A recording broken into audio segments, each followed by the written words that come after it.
Marami ngayon ang naniniwala na itong Magnolia Chicken Templados ay kinakailangan na baguhin yung kanilang lineup. Pero ang tanong, ano bang trade ang pwede nilang gawin para ito ay mabago?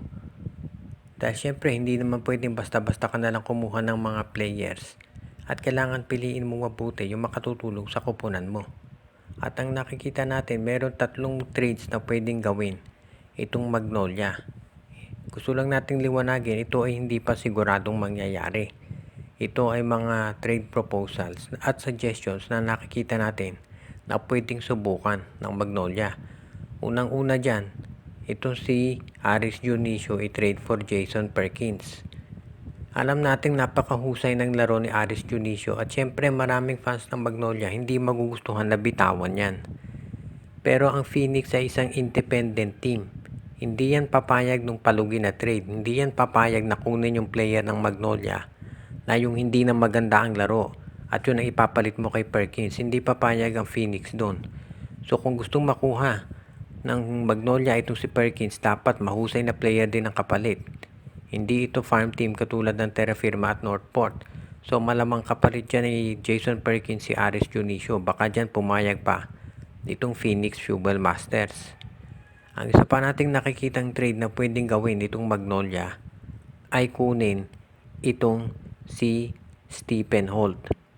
Baka medyo mahirapan dito dahil alam natin ang mata ng social media mainit na dito sa PBA.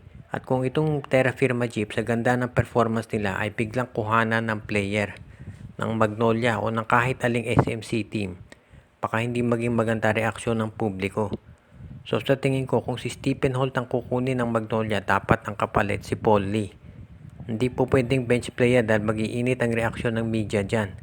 Kaya sa tingin ko, yun ang dapat nilang gawin. Ang isa pang pwedeng kunin ng Magnolia na player ay itong si Shawnee Winston mula sa Converge.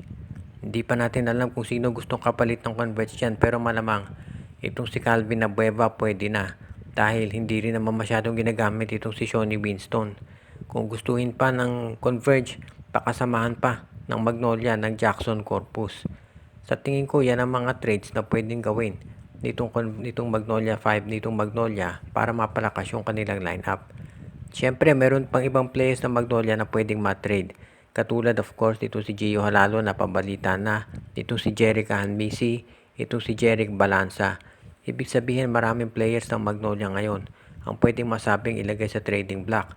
Sa totoo lang nga, lahat yan pwedeng i-trade maliban na lamang siguro dito kay Ian Sanggalang at dito kay Mark Baroka.